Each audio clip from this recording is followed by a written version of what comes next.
సనాతన ధర్మాన్ని కాపాడటంలో భాగంగా రాష్ట్రంలో ఇప్పటికే పలు ఆలయాలు దర్శించుకున్న నాగసాధు మహిళా అఘోరి. అలానే తణుకులోని శ్రీ శ్రీ శ్రీ రాజేష్ నాథ్జీ అఘోరిని స్వయంగా కలిసి ఆయన ఆశీస్సులు తీసుకున్న అఘోరి తన పోరాటానికి ఆయన కూడా మద్దతు తెలియజేసినట్టు నాగసాధు మహిళా అఘోరి తెలిపారు. ముత్యాలమ్మ గుడిపై జరిగిన అఘాయిత్యానికి పాల్పడిన వారిపై చర్యలు తీసుకోకుంటే తెలంగాణలో ధర్నాకు దిగుతానని ప్రభుత్వాన్ని హెచ్చరించారు. చాలా మంది అనుకున్నారు, అందుకే నా గురుగారి దగ్గరికి నేను వచ్చాను. నాకు ఇంకా గురుగారు ఇంకా సపోర్ట్ ఇచ్చి ఇంకా నా ధర్మాన్ని కాపాడుకోవడానికి గురుగారు కూడా నా వెన్నంటూ ఉన్నారు. ఇంకెంత పోరాటమైనా చేయబోతున్నాను. నేను ఈ 18-19 తారీఖు నుండి ఎక్కడైతే విమలవాడలో దర్గా ఉందో దాని గురించి పోరాడబోతున్నాను. ఆ దర్గా తీసేసే వరకు నేను నా పోరాటాన్ని కొనసాగిస్తాను.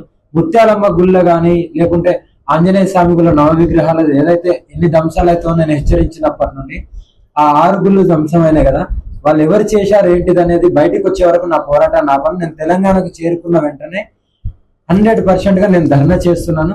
ఆ గుడిని నేనే స్వయంగా ఒక సుత్త తీసుకొని వెళ్ళి ఏదైతే నా గుళ్ళో ఉందో రాజరాజేశ్వరి టెంపుల్లో దాన్ని కూడా నేను ధ్వంసం చేయబోతున్నాను. ఎన్ని కేసులు వేస్తారో వేసుకొని, నాకు మా గురువు గారు ఉన్నారు.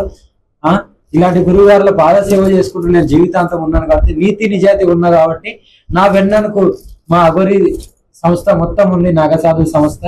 ఎవరైతే నన్ను విమర్శిస్తున్నారో వాళ్ళకు కూడా నేను హెచ్చరిస్తున్నాను, మీరు నీతి నిజాయితీగా ఉంటే పోరాడదాం. అందరం కలిసి మన ధర్మాన్ని కాపాడుకుందాం, గోహత్యను ఆపుదాం, సనాతన ధర్మాన్ని కాపాడుకొని ఆడపిల్లలను కూడా రక్షించుకుందాం.